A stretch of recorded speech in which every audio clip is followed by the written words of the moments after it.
All right, what's going on, guys? So I want to go over a quick Google trick that I use to decrease my CPAs by 40%. Drop a like, comment down below if you have any questions about Google Ads. So this is one of the accounts that I'm working on. This is for a DMV in California. They do basically dealer license, vehicle dealer licenses for people who want to, like sell used cars, go to dealer auctions, and basically just make money. That's literally it.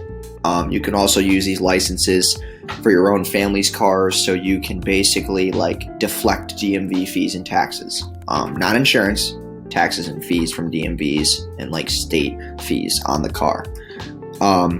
So with most campaigns, like you'll pick, multiple keywords that are very like narrow. So the client was originally running ads that were very exact matches or phrase matches, which means that basically he's only targeting people who are searching that word and that word only, or an exact match or a phrase match, not a broad match. A broad match is basically saying like, hey, if they search dealership license, it can find words just like it. So that's why they call it broad. If it's a phrase match or an exact match, it means that they have to search that exact phrase, or that phrase has to match within a longer phrase. I do things a little bit differently just because I don't want to spread myself too narrow. And he's getting about $80 to $85 CPAs. So keep that in mind when I show you what I do.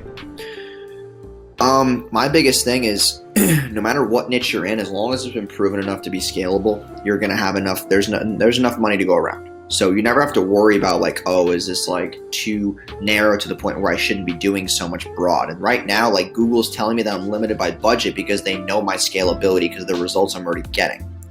So within my campaign, I do at least 100 keywords. Now, obviously there's ones that I'll wean out. Like for example, online car dealers, it's probably not the best broad match to use. Online used cars, probably not the best because they could be looking at car gurus, other things like that.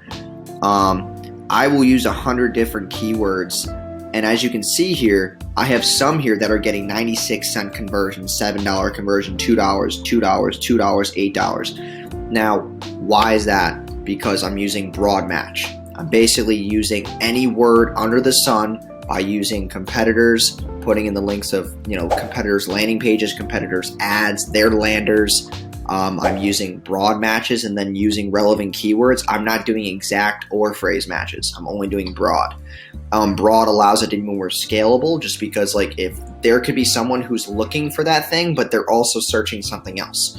And in one of my next videos, I'm going to show you another Google ad account that I kind of do the same thing, but it's a small trick where I take like one word from, we'll get into that. But so now with this being said, like I have the same ad groups made, same ads, same text, same descriptions. The target CPAs are under what he's currently getting.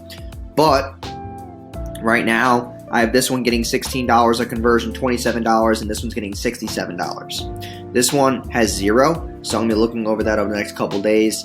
Cost per click is a lot lower, so it allows more data to go into the, to the Google ads themselves. And then if I want to retarget and do like all visitors, that's going to make a lot of money.